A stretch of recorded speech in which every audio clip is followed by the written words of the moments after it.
Alzheimer क्या होता है? यदि इस विषय पर चर्चा करें तो अल्जाइमर रोग को भूलने का रोग भी कहा जाता है। यह एक प्रगतिशील दिमाग की बीमारी है। इस बीमारी में मस्तिष्क की नर्व सेल्स डैमेज हो जाती है। इस बीमारी की खोज सबसे पहले 1906 में जर्मनी के एक मनोवैज्ञानिक और न्यूरोलॉजिस्ट एलोइस अल्जाइमर ने की थी और इन्हीं के नाम पर इस बीमारी का नाम रखा गया है। इस बीमारी से पीड़ित व्यक्ति की याददाश्त कमजोर हो जाती है। उसका दिमाग भी ठीक से काम करना बंद कर देता है। उसे निर्णय लेने में और बोलने में दिक्कत का अनुभव हो सकता है। अल्जाइमर एक न्यूरोलॉजिकल स्थिति है जो मानव मस्तिष्क को प्रभावित करती है। इस बीमारी में मानव का मस्तिष्क सिकुड़ जाता है, जिससे मस्तिष्क की कोशिकाएं मर जाती है। कोशिकाओं के मरने के कारण पीड़ित व्यक्ति की याददाश्त कमजोर हो जाती है और वह सब कुछ भूलने लगता है। अल्जाइमर रोग के कारण व्यक्ति को डिमेंशिया भी हो सकता है। डिमेंशिया यानी कि मनोभ्रंश रोग में व्यक्ति के दिमाग की क्षमता लगातार कम होती जाती है। यह दिमाग की बनावट में शारीरिक बदलावों के कारण होता है। यह बदलाव स्मृति, सोच, आचरण और मनोभाव को प्रभावित करता है। भारत में लगभग 4 मिलियन लोग किसी न किसी प्रकार के मनोभ्रंश से पीड़ित हैं, क्योंकि डिमेंशिया का आम कारण अल्जाइमर रोग है। इसलिए अल्जाइमर के बारे में भारत के लोगों में जागरूकता फैलाना अति आवश्यक है, जिससे वह डिमेंशिया से बच सके। इस वीडियो के माध्यम से अल्जाइमर रोग के विभिन्न प्रकारों, लक्षणों, जोखिम कारकों और निदान के बारे में पूर्ण जानकारी प्रदान करने की कोशिश की गई है। तो जानने के लिए बने रहिए वीडियो के अंत तक। नमस्कार, स्वागत है आपका हमारे चैनल हेल्थ फॉर यू में। अल्जाइमर रोग को 2 मुख्य प्रकारों में बांटा गया है, अर्ली ऑनसेट अल्जाइमर डिजीज और लेट ऑनसेट अल्जाइमर डिजीज। आइए इन्हें समझने का प्रयास करते हैं। पहला है अर्ली ऑनसेट अल्जाइमर डिजीज। 65 वर्ष से कम की आयु में होने वाले अल्जाइमर को अर्ली ऑनसेट अल्जाइमर डिजीज के रूप में जाना जाता है। यह अक्सर 30 से 60 वर्ष के बीच के लोगों को होता है। अल्जाइमर के सभी मामलों में से इसके मामले लगभग 10% से कम पाए जा सकते हैं, लेकिन अल्जाइमर का यह प्रकार बहुत तेजी से प्रगति करता है। अर्ली ऑनसेट अल्जाइमर डिजीज के प्रकारों में पारिवारिक अल्जाइमर रोग FAD शामिल है, जो आनुवंशिक उत्परिवर्तन के कारण होता है और आमतौर पर 40 और 50 वर्ष की आयु के व्यक्तियों को अपना शिकार बनाता है। दूसरा है लेट ऑनसेट अल्जाइमर रोग। 65 वर्ष या उससे अधिक की उम्र में होने वाले अल्जाइमर डिजीज को लेट ऑनसेट अल्जाइमर रोग के रूप में जाना जाता है। इस प्रकार का अल्जाइमर धीमी गति से प्रगति करता है और यह उच्च आनुवंशिक जोखिम से जुड़ा होता है। इन प्रकारों की जानकारी होने से रोग के निदान में और प्रभावी उपचार योजना तैयार करने में बहुत हद तक मदद मिल सकती है। अर्ली ऑनसेट AD तेजी से प्रगति करता है, इसलिए इसे तत्काल चिकित्सा देखभाल की आवश्यकता होती है। इसके विपरीत लेट ऑनसेट AD धीमी गति से प्रगति करता है। इसके लिए प्रभावी उपचार योजना बनाने की आवश्यकता होती है। अल्जाइमर के लक्षण प्रारंभिक चरणों में पहचान में नहीं आते हैं, क्योंकि प्रारंभ में इसके लक्षण बहुत ही सूक्ष्म होते हैं। शुरू में इस बीमारी में मामूली भूलने जैसे लक्षण प्रकट हो सकते हैं, जो अक्सर नजरअंदाज कर दिए जाते हैं। आइए जानते हैं शोधों के आधार पर पहचान किए गए अल्जाइमर रोग के कुछ लक्षण।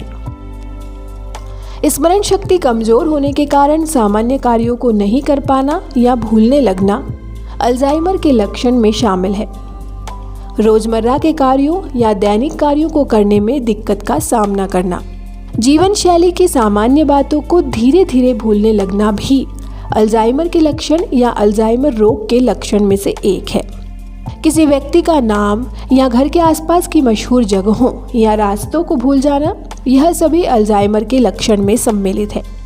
बोलने में दिक्कत होना, हर बात को कहने में अटकना, इसके साथ ही किसी भी मसले को हल करने की क्षमता खत्म होना, सोचने समझने की क्षमता खत्म हो जाना, सामाजिक होने में परेशानी होना, आसानी से लोगों से घुलने मिलने में दिक्कत होना, अकेले रहना ही पसंद करना, ये सभी अल्जाइमर रोग के लक्षण हैं। पर्सनैलिटी में बदलाव होना भी अल्जाइमर रोग के लक्षण में शामिल है। अल्जाइमर रोग का सटीक कारण अभी तक ज्ञात नहीं हो पाया है। वैज्ञानिकों का मानना है कि इसके कारणों में आनुवंशिक, पर्यावरणीय और जीवन शैली कारकों का संयोजन शामिल हो सकता है। यदि सरल शब्दों में समझें तो अल्जाइमर रोग मस्तिष्क की संरचना और कार्य में परिवर्तन के कारण होता है।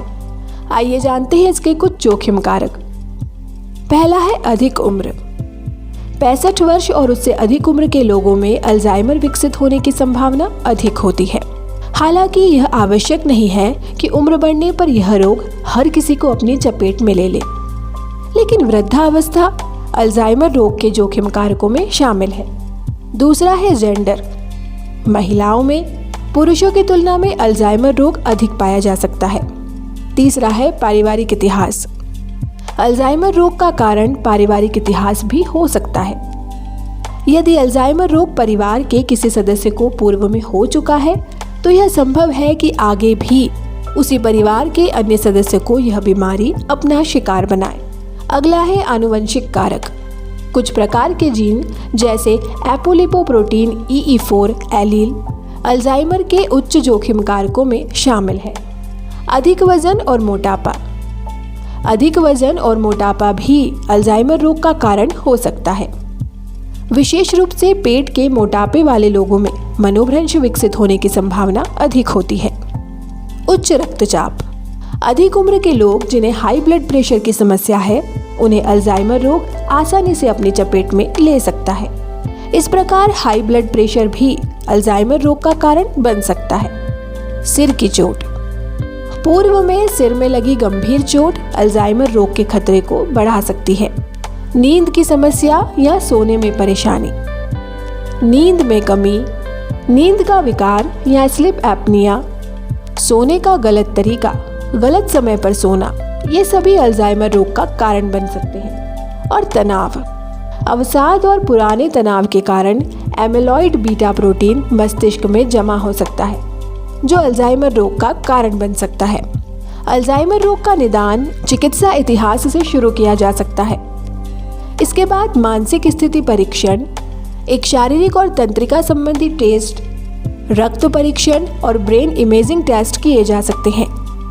केवल एक टेस्ट के जरिए अल्जाइमर का निदान संभव नहीं है और निदान प्रक्रिया का उद्देश्य अन्य स्थितियों का पता लगाना भी होता है जो समान लक्षण पैदा कर सकते हैं।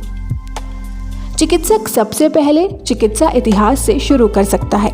वह मरीज से उसके संपूर्ण स्वास्थ्य स्थिति, पिछली चिकित्सा समस्याओं और दैनिक गतिविधियों को करने की क्षमता के बारे में पूछ सकता है। वह रोगी से उसके व्यवहार और व्यक्तित्व में बदलाव के बारे में भी पूछताछ कर सकता है। इसके अतिरिक्त वह रोगी को स्मृति, ध्यान, भाषा कौशल और अनुभूति से संबंधित अन्य क्षमताओं का आकलन करने के लिए कुछ सरल समस्याओं को हल करने के लिए कह सकता है। एक फिजिकल टेस्ट के माध्यम से डॉक्टर किसी अन्य स्थिति की जांच कर सकता है जो मस्तिष्क के कार्य को प्रभावित कर सकती है, जैसे स्ट्रोक या पार्किंसंस डिजीज। इसी प्रकार न्यूरोलॉजिकल टेस्ट द्वारा सजगता, समन्वय, मसल टोन, स्पीच और आई मूवमेंट्स का आकलन किया जा सकता है। रूटीन लेबोरेटरी टेस्ट, ब्लड और यूरिन टेस्ट द्वारा स्मृति हानि और भ्रम के अन्य संभावित कारणों जैसे ब्लड काउंट्स, विटामिन का स्तर, लीवर एंड किडनी फंक्शन, खनिज संतुलन और थायराइड ग्रंथि के कार्य का पता लगाया जा सकता है। अर्ली ऑनसेट अल्जाइमर डिजीज के मामलों में विशेष रूप से जेनेटिक टेस्ट भी किया जा सकता है। ब्रेन इमेजिंग टेक्निक्स जैसे MRI, PET और CT स्कैन द्वारा ब्रेन के स्ट्रक्चर की डिटेल्ड इमेजेस प्राप्त करके ट्यूमर, स्ट्रोक या सिर की चोटों का पता लगाया जा सकता है। यदि इन फोटोज से मस्तिष्क के आकार और मस्तिष्क के कुछ क्षेत्रों में सिकुड़न का पता चलता है तो यह अल्जाइमर डिजीज का संकेत हो सकता है। हालांकि इन निदान विधियों द्वारा केवल अल्जाइमर रोग का अंदाजा लगाया जा सकता है।